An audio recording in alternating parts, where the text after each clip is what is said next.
Hello, everyone. Welcome to Grid Live Pre-Race. Joe Samaniego here, along with Megan Joshua Birch, Daniel Zeri from Races Girls Behind the Helmet, and Adam Lemeries. We encourage everyone to share their comments, questions in the chat room, and a big thank you to our Patreon subscribers calling the show, Mark and Robin, for investing in the Grid Network. We truly appreciate all your support all season long. And one of the big things, of course, W Series, one season that is starting to get closer and closer to the end. Race 5, what a chaotic race. That first half, a lot of laps behind the safety car. We saw contact starting very early on in the race, but at the end, Jamie Chadwick took her fifth win, 7 in a row. She started third. She got around Bicycle Visser for the lead. Then Bicycle got around Jamie Chadwick again, but then on the outside, Jamie Chadwick making that last pass, sealing the deal for the win. 5 for 5, 7 in a row in the W Series. Meg, starting with you, what was the biggest was this the biggest test for her so far this season? I'm not sure. I feel like it was definitely a test, and I feel like she needs to be challenged a lot more than she is now. Though it was quite an interesting race to go through with, and it was a test. Though I think the biggest test came from Spa. Last year. Yeah. Yeah. Okay. I would agree with that. Also, probably this year, Miami was also probably her biggest test. Now, of course, yes, but she had the speed. While in Miami, I think she didn't have the same speed of some other drivers, like Emma, for example. While now she did have the speed. We saw her in qualifying. She had a good run, even though Baiska and Rea and Marta, as well as Belen, really had good cars. So I think, but she was there in the mix. So definitely, winning again 5 times out of 5 this year. Proved again her point again and again. So I think they will have, as Meg said, they will have to challenge her a little bit more if they want to keep the title alive. Yeah, I said in the commentary as well, didn't I? Just before the lights went out, I said, I should be in the lead by the end of the first lap or something like that. Didn't even make it 3 corners. Didn't even make it 3 corners. Straight round the outside, dealt with them right off the line into the lead of the race. And then she did get passed by Baitzkevitz at one point in the race when on the second safety car restart. Didn't last a corner. No, she got back ahead around the outside turn 3. So I reckon it was a challenge for her today because of that grid penalty. Her mentality would have been a bit affected, thinking, "Oh, can I actually do this today?" But as soon as those lights went out, we saw utter confidence from her once again. And 5 out of 5. I mean, just come on, get her out of the W Series and put her straight in F2. She is more than capable of Formula 2. If you want to put her in Formula 3, that's fine, but she'll easily dominate again and just get bored. Get her in F2 now. She will do amazingly. I guarantee it. F2, tons of potential there. F3, like you said, could easily be the class of the field. One surprise, contrary, W Series team, both drivers on the podium. Belen Garcia, second place, best finish in her W Series run, and Nira Marti, third. That's the only team to have both drivers score points in every race this year, and the second team to have both drivers on the podium, but the first to do it were both now on the podium at the same race, the same time, and their teammates. Overall, Daniel, is this the best team, and can both drivers contend for wins or at least podiums in the remaining races? I think it is one of the best teams. Not sure if it's overall the best team, but I think Cordau also had some very good drivers with Fabian and Marta. Marta unfortunately had this initial contact with Abby Eaton that put her a little bit down the road, but I thought she also had some great speed. She was stuck behind her teammate for quite a long time. But yes, definitely Nerea and Belen are a really, really good team. The 3 Spanish drivers overall had a strong weekend in Le Castellet.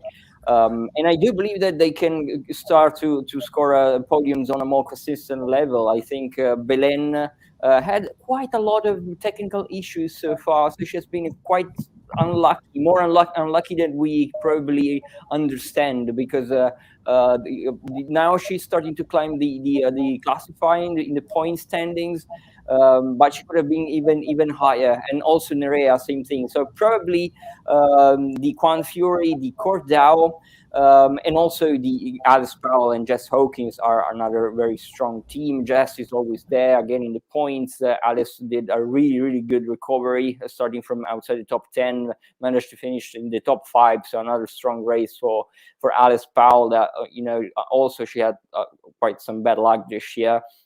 I think those are the strongest team in this season.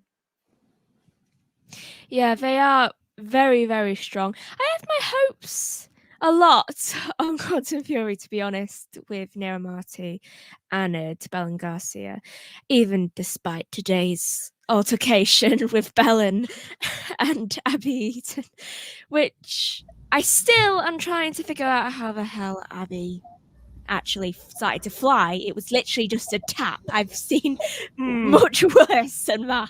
Can I think that because of the way the sandwich was, it broke the rear suspension, and as it just flew. Yeah, as it came back up, so the suspension breaks upwards, it then rotates back around. It sort of pinches you up in the air. At the same time, she got the shove from Belen or Marta, whichever one. Either Garcia. Both. Marta, yeah. Marta. So yeah, I really think that they will definitely, throughout the rest of the season, even though how little the season is left and how we're like halfway through, that they will definitely start trying to challenge Jamie Chadwick with the races, because I have actually noticed, and I mentioned it to you earlier, that I was like, isn't this like Nera Marti's second podium? Because it's unusual to see someone on the podium so much, apart from obviously like Jamie Chadwick and Alice Powell, who are usually on there. I think it's her third podium, because she had one last year in Hungaroring. But yeah, the second this year. That was the one we forgot about, Hungary. Yes. Yeah, I couldn't remember if Hungary was on the calendar last year, because it is this year. I couldn't quite remember. Second in Hungary last year, and then Hungary is next weekend. She's probably going to be really hungry to get another podium or a win this next upcoming race weekend. And of course, after today, only 8 drivers have a shot at the championship. Fabian Woolwin, Marta Garcia, and Sarah Moore, they are all out of it now. Jamie could sit out the next 2 races and still be the points leader, and even that's assuming if Abby Pullen was to win both races. If you get the inconsistency, which we've seen, she could still easily have a large margin. So now Jamie Chadwick, 4th place or better in the remaining races. The championship is hers. She'll become a 3-time W Series champion. We know earlier in the year, Caitlyn Jenner had said she's going to do everything she can to help Jamie get to Formula 2 or to another series. Meg, starting with you. Should Caitlyn Jenner start working on her promise to get Chadwick up? Because unless we see a epically disastrous second half of the season, she has one hand on the championship. I think that if she doesn't start to get Jamie to go up into something like F2, then I think then Jamie will just leave and just try and do it on her own. So she really needs to get going on that promise, because despite what the next half of the season will bring, she has shown so much determination and the fact that she can do this from all of the previous seasons of W Series, from both winning both of them. Well, yeah, I think, as you mentioned, Joe, I spoke with Jamie before the season, and she told me that the selling point to remain in W Series was Jenner Racing was the fact that Caitlyn Jenner had promised to help Jamie move up the ranks. So that's why basically we have a Jamie Chadwick again in W Series. It's better that she keeps the promise, and I think Jamie showed, as Meg said, that she can't do much more than what she's doing this year, and she has to move on from W Series, because she will not score super license points this year.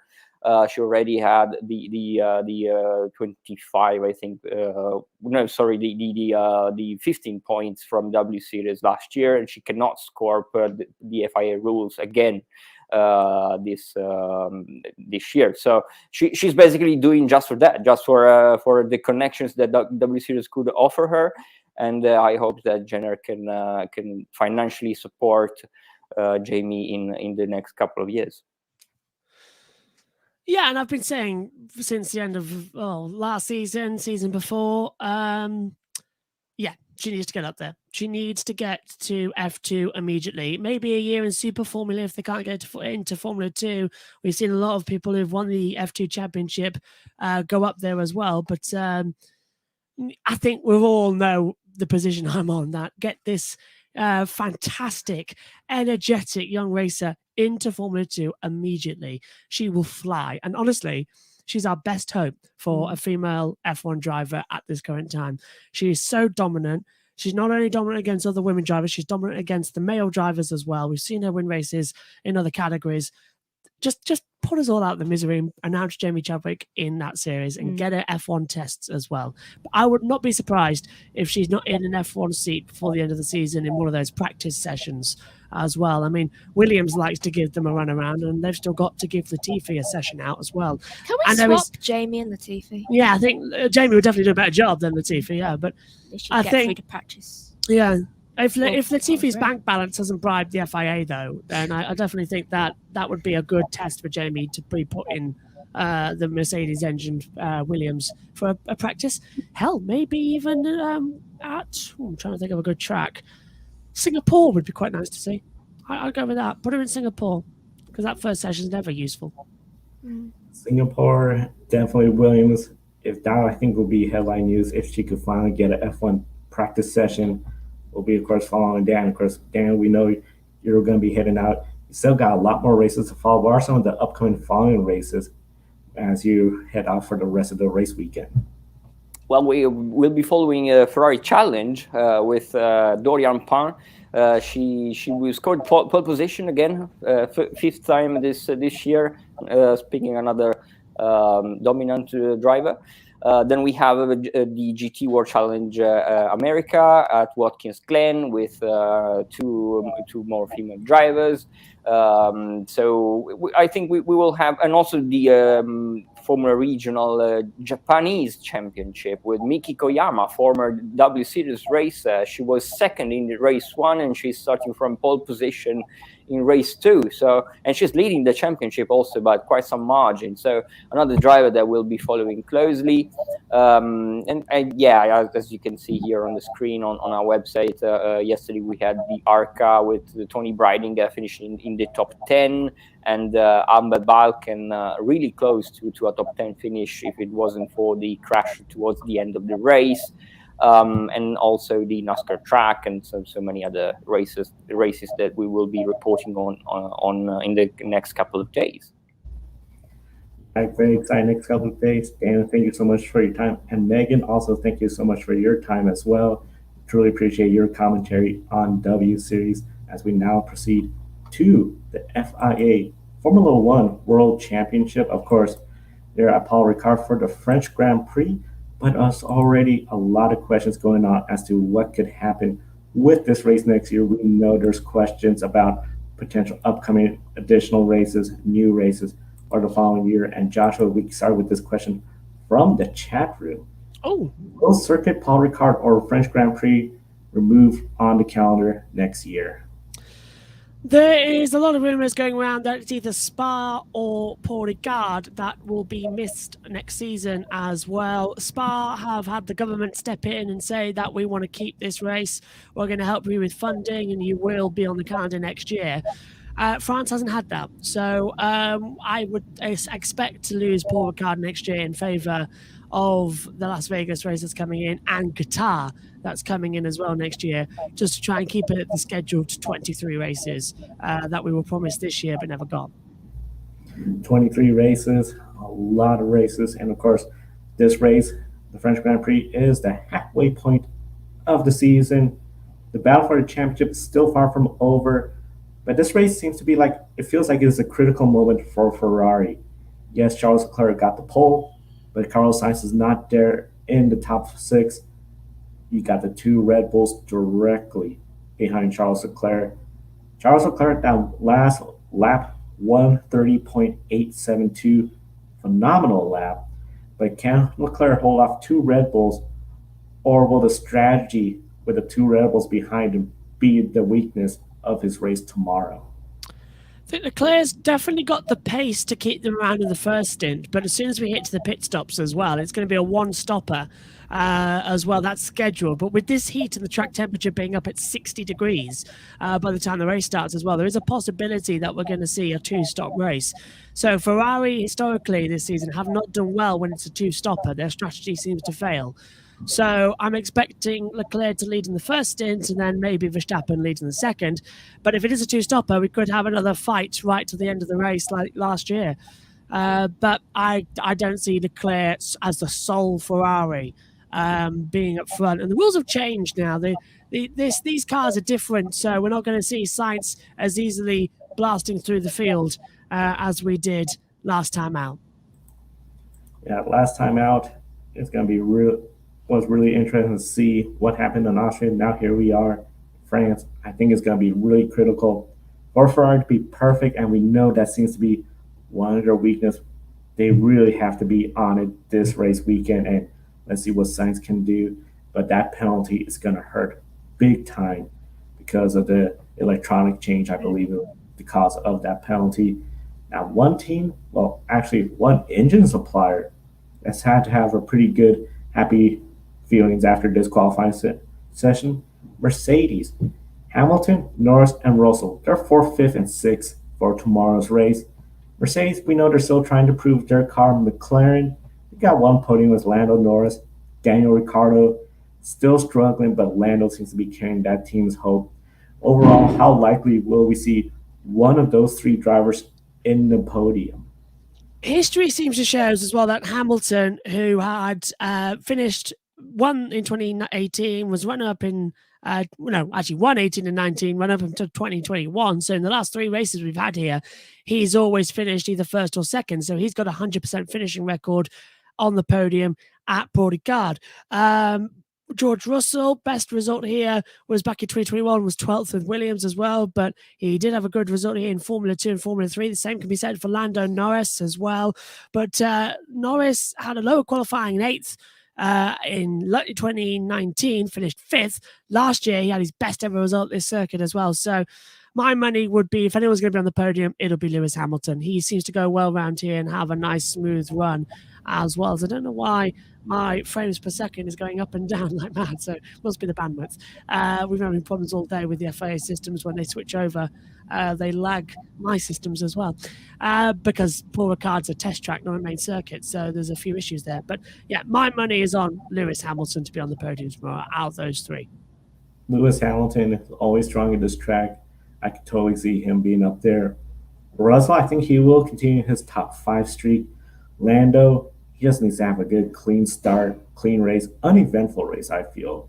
I just don't see him and that McLaren being able to battle with the Mercedes over and over, and especially with the top 3. And the top 3, the 2 Red Bulls, Leclerc, one of them has bad luck, doors wide open for any of them. But if those 3 are finishing the race, it's going to be really hard for Lewis to be up there. Now, Joshua, you were calling all the sessions plus qualifying.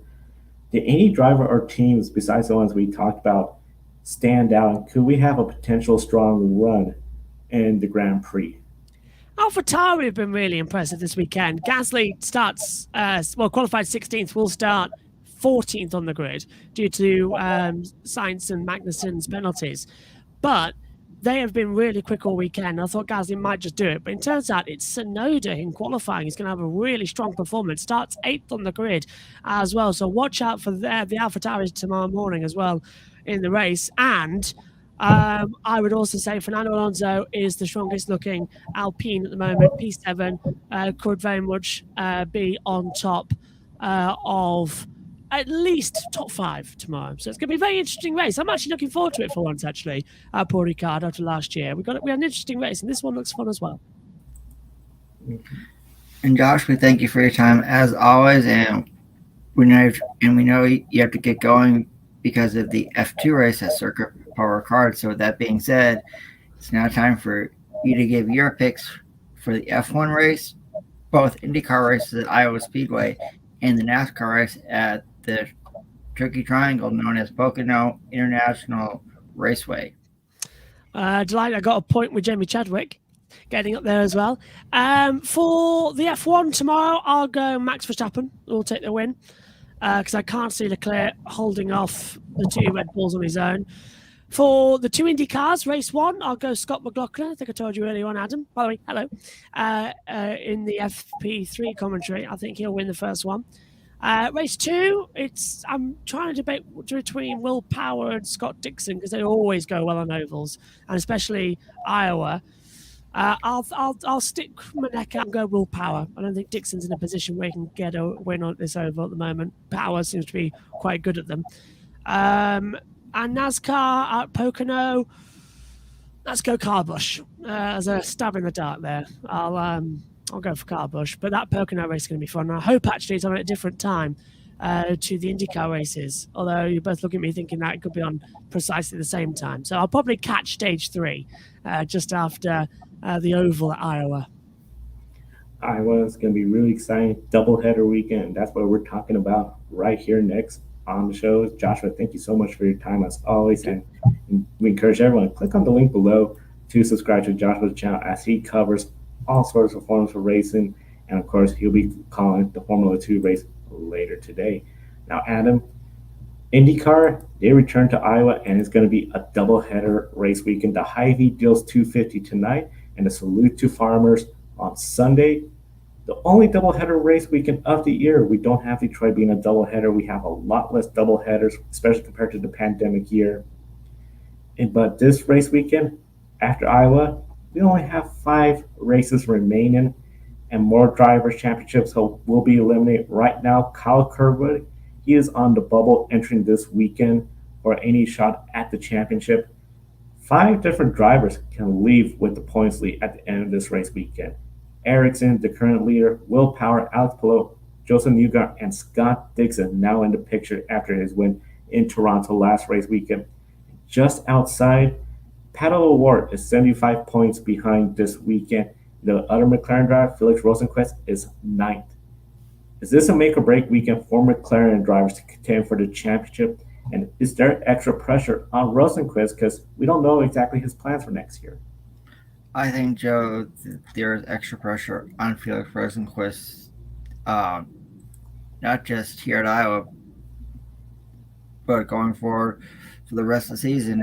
You just said, we don't know where he's going to race next year, so he needs to have 2 strong outings here at Iowa and have good momentum going forward for the rest of the season. If I were Felix Rosenquist, I would try to make sure to have have good qualifying going forward for the rest of the year. I would at least start inside the top 10, have good pit stops, and contend for wins in top 5. So there's a lot of extra pressure on Felix Rosenquist, and yes, it is a make or break weekend for McLaren. You mentioned they're 2 drivers, so they need to step up their game here in the Hawkeye state of Iowa this weekend. Yeah, they really need to step up their game. One of the big things, as you pointed out, being up there, contending for wins and top 10s. You can't have a bad race going forward. Now, one driver that's looking to have good races, Jack Harvey. He is one driver we have not talked a lot about this year, unfortunately for the wrong reasons. He drives a Hy-Vee car for Rahal Letterman Lanigan after leaving Meyershank Racing last year. Last year, he was 14th in the points around this time. This year, he's 20th. He just hasn't been performing. He did miss a race earlier this year as well due to an injury. However, he doesn't have that kind of pressure like Felix Rosenquist. He's in a multi-year deal with Rahal Letterman Lanigan and Hy-Vee as a sponsor. So you don't have the pressure of where am I going to be next year. But you definitely want to go out there, get a win a top 10 finish, turn the season around. And in this race weekend, where big credit to Hy-Vee, they have been putting a lot of effort in marketing this event, bringing this event back. We're seeing it all over social media.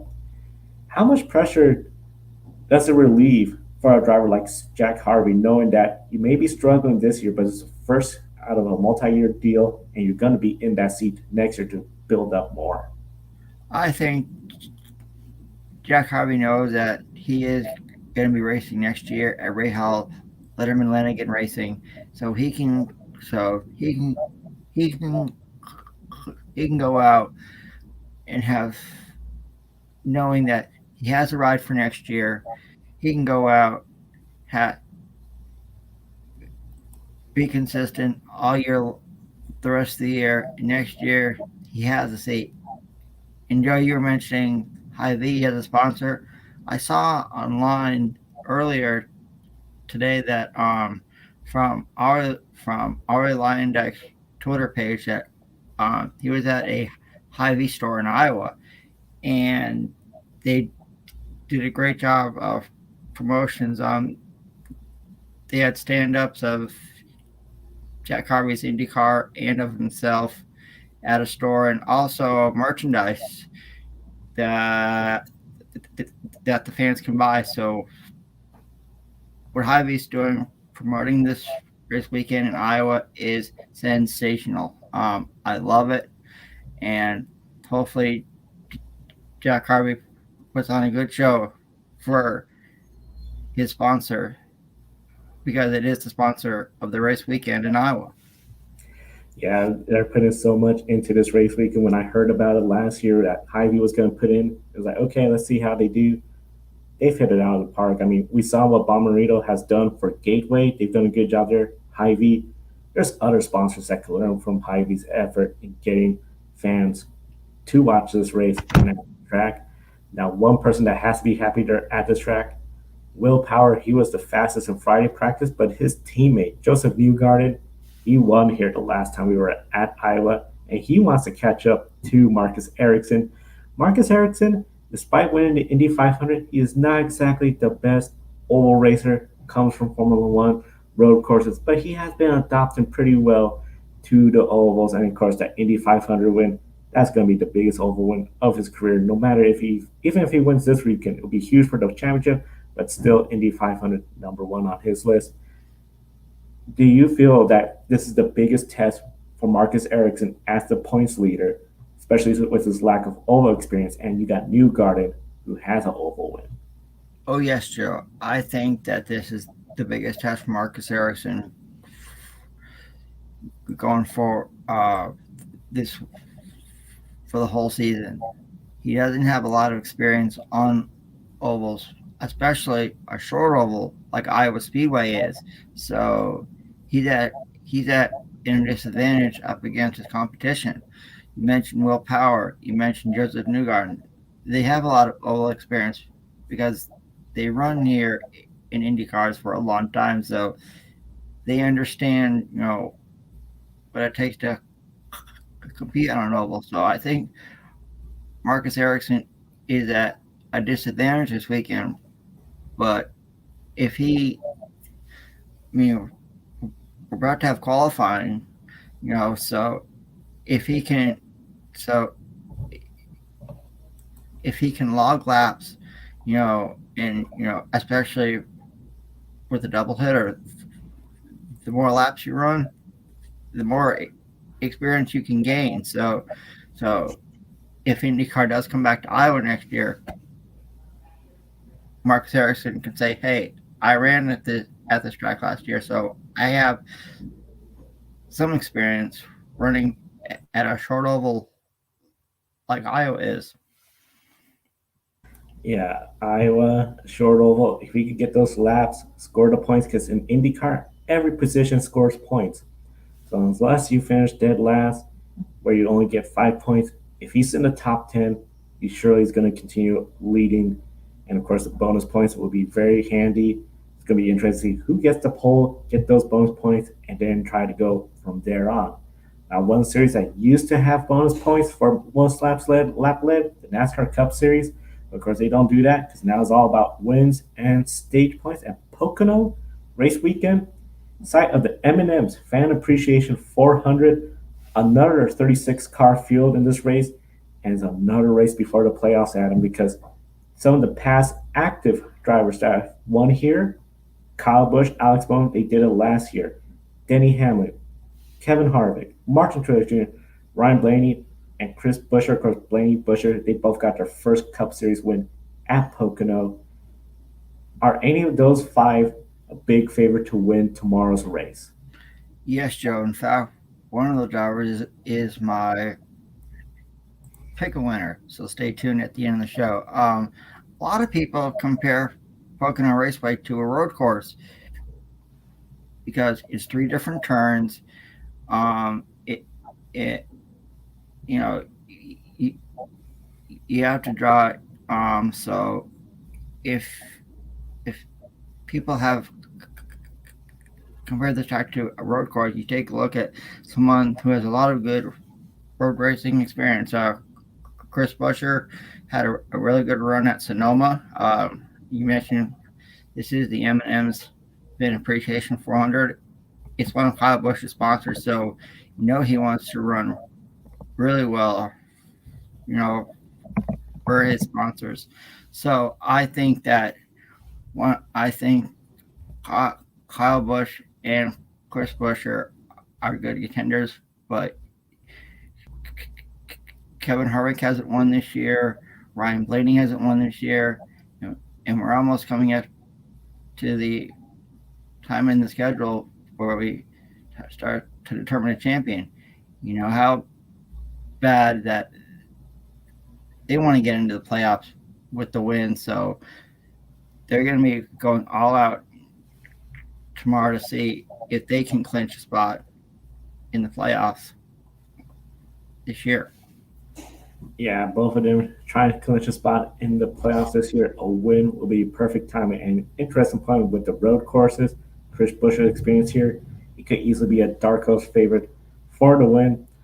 Now, Pocono, in the past, Adam, it used to have 2 races. Now it's just down to 1 race this year, similar to New Hampshire last race weekend. And out of the past winners that we talked about, only Kyle Busch, Bowman, and Hamlin have won this year.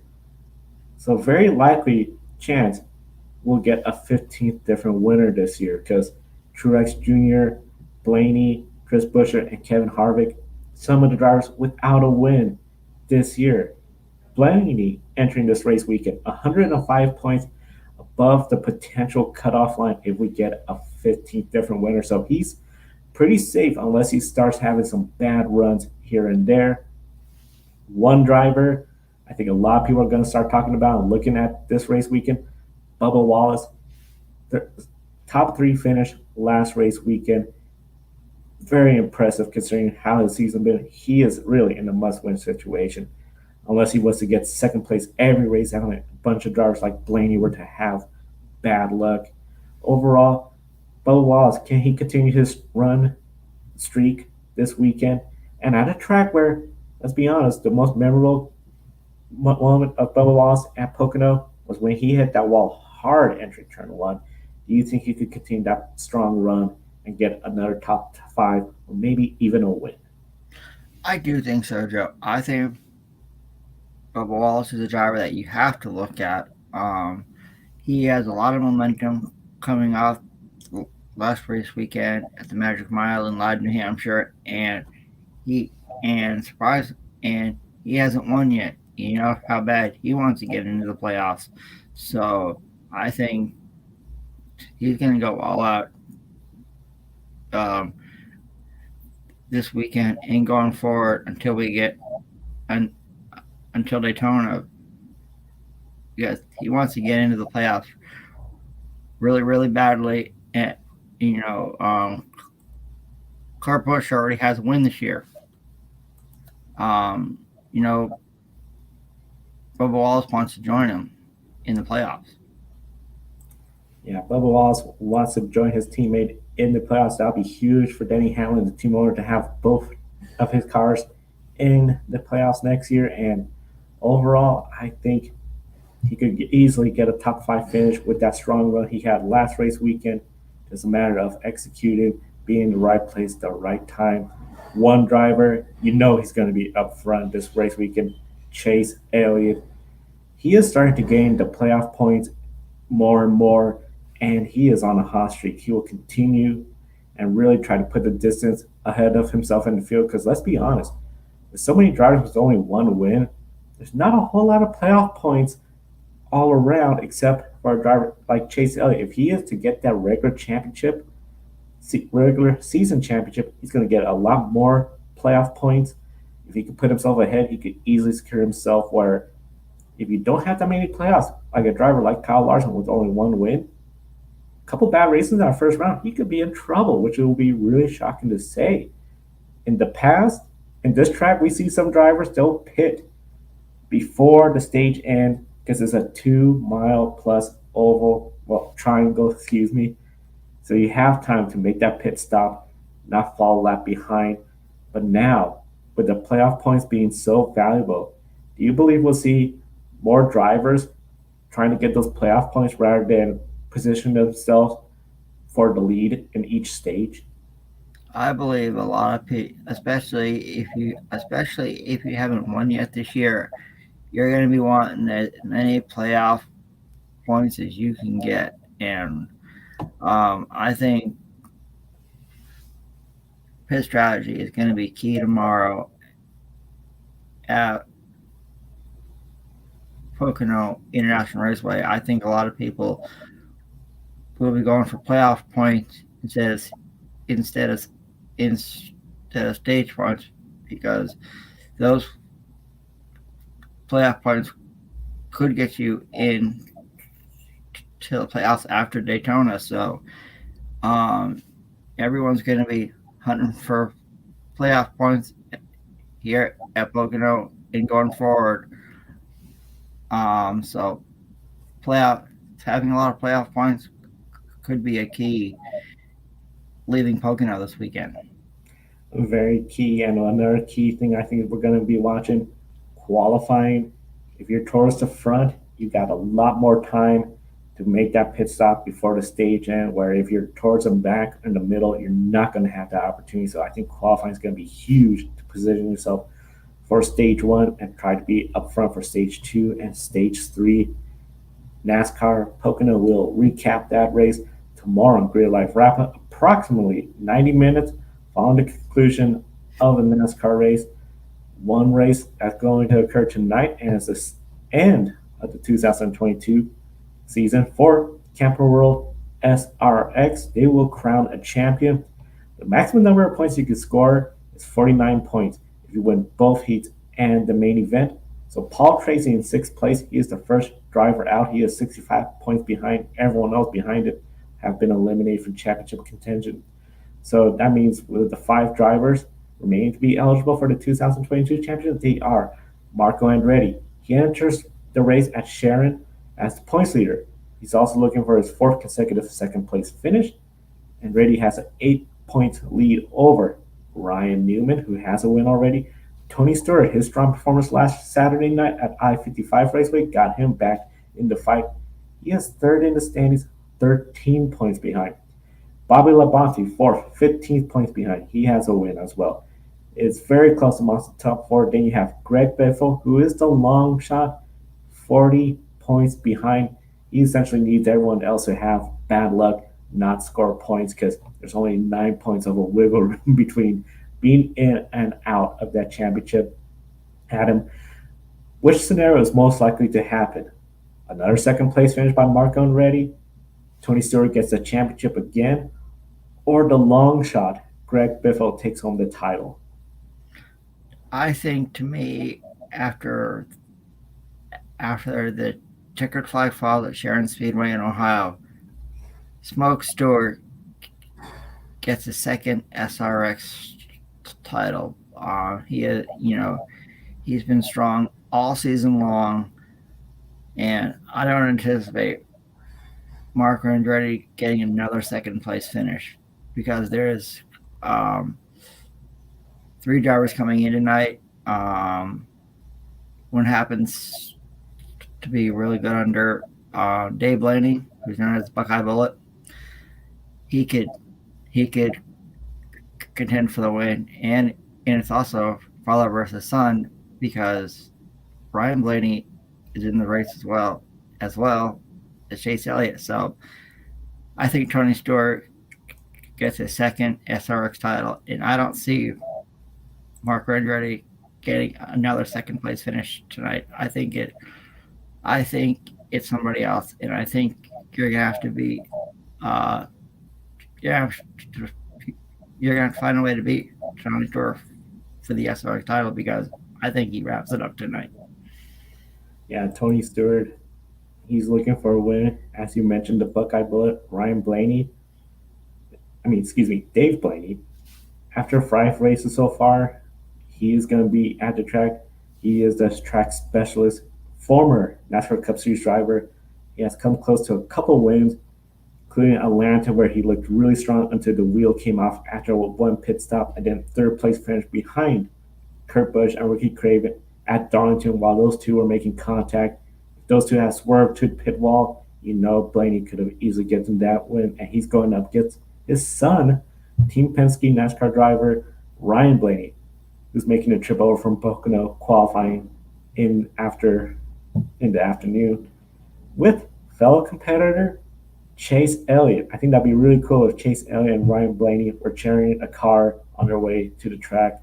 2 drivers living the dream, going from a racetrack to another racetrack to race, and then they race again tomorrow. Adam, which Blaney do you think will have the better night? The father, Dave, or the son, Ryan? I'm going with the father, Dave, because let our viewers know Dave Blaney has raced against some of the best on dirt. Names like Steve Kinzer, Jacques Holdenchild, Sammy Swindell, Danny the Dude Lasowski.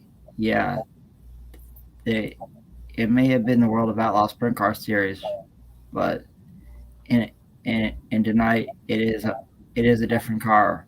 But still, Dave Blaney has so much experience on dirt in his career. So I'm going with the father, Dave Blaney, the Buckeye Bullet, to have a better showing than his son, Ryan Blaney. Yeah, I think I'm going to agree with you. I think Dave Blaney's going to have the stronger run at this racetrack. It's going to be really interesting. SRX on CBS tonight. Crowning of a champion. Who will it be, and who will be the winner? Which, Adam, we got to ask everyone. It's time to pick a winner. That's right, Joe. It's now time for everybody's favorite portion of the pre-race show. Pick a winner, and we take a look at our leaderboard here. Kobe's on top. Alex Fleener is second. I'm right behind him, and then Joe is fourth, and Matt White and Ben Schneider are tied for fifth. Use the hashtag pick a winner on social media, and bonus points if you get your first pick right and you're outside the top 10. So that being said, it's now time that Joe and I make our picks. First up, the Formula One Series heads to circuit Paul Ricard in the Castellet, France. Last time out, it was Charles Leclerc over Max Verstappen at the Red Bull Ring. So Joe, I'll start with you. Just does Charles Leclerc go from a pole position to a win tomorrow in France? I'm going to say no. With the 2 Red Bulls behind him, Christian Horner is going to deploy strategy to make him choose one, and I think you're going to see Charles Leclerc lose to Max Verstappen, and I see a comment in the chat room. Kobe went with Charles Leclerc. Oh, wow, Kobe. I'm trying to beat you, so I've been thinking about this. Charles Leclerc beat Max Verstappen on Red Bull's home turf. I think we flip it. Max Verstappen beats Charles Leclerc tomorrow in France. And next, we head to corn country in the Hawkeye state of Iowa as IndyCar is has a doubleheader this weekend, the only doubleheader on the schedule. So, Joe, who wins race 1 tonight in race 2 tomorrow at the short oval at Iowa Speedway? This one, I think we're going to see a sweep. I think we're going to see Joseph Newgarden go out there, lay down a fast lap in qualifying to get the pole for tonight, and then he's going to do it again. He's going to probably have a top 3 starting position, and is going to sweep the race weekend at Iowa. Now, I'll let our colleagues know, Josh knew about these picks earlier on. If you go back and watch one of his free practices. So, I'm going with Scott McLaughlin winning race 1 at Iowa, and I'm going to shock everybody. We see a first-time winner. He has a lot of oval experience in a stock car, that's a hint. So I'm going with, that's right, Jimmy Johnson wins, and Kobe said Connor Daly in race 1. Wow. And Joseph Newgarden in race 2. So, yeah, I'm going Jimmy Johnson for race 2 at Iowa. Hey, I gotta catch Kobe. So, I thought about this last night. So, I'm going with some crazy picks this weekend.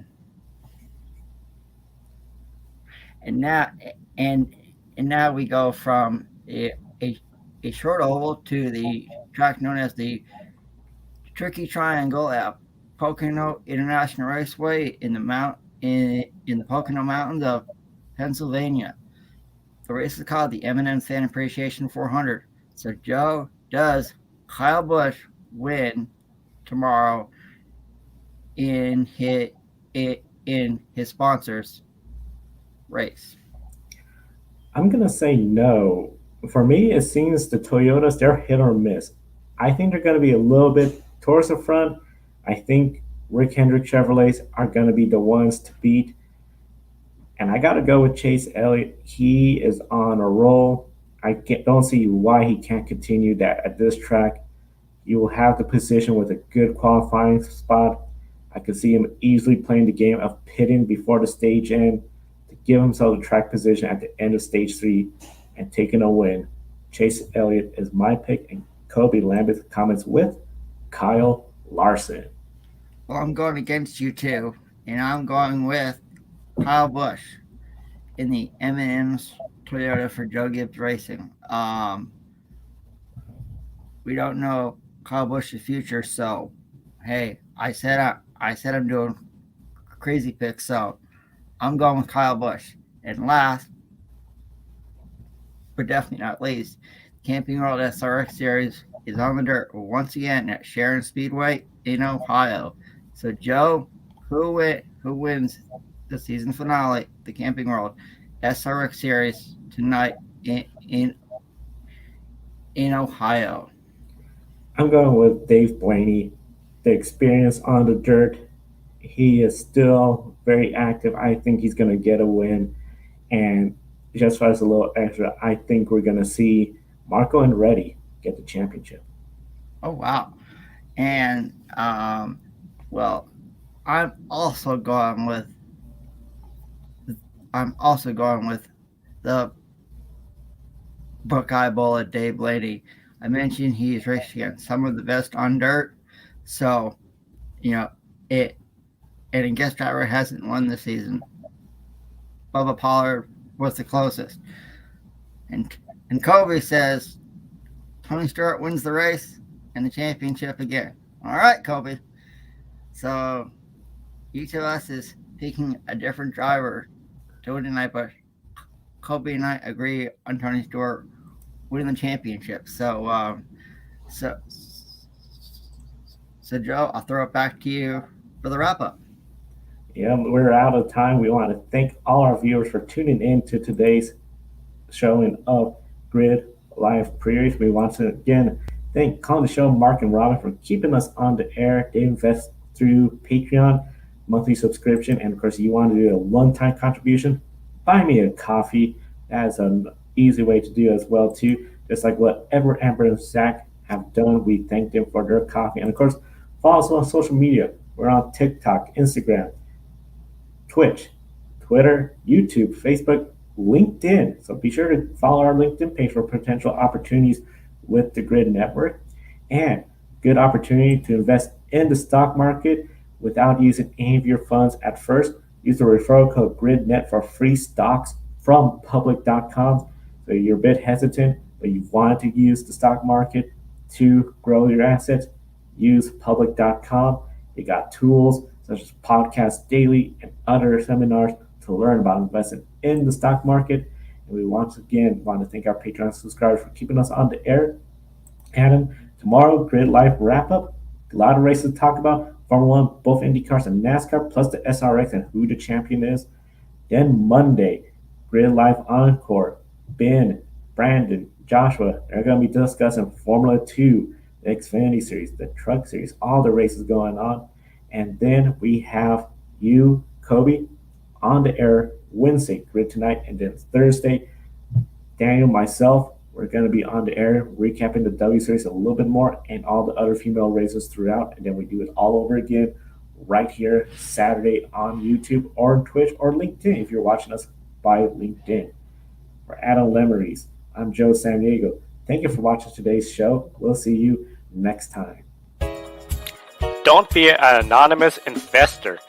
Join the stock market social media platform public.com.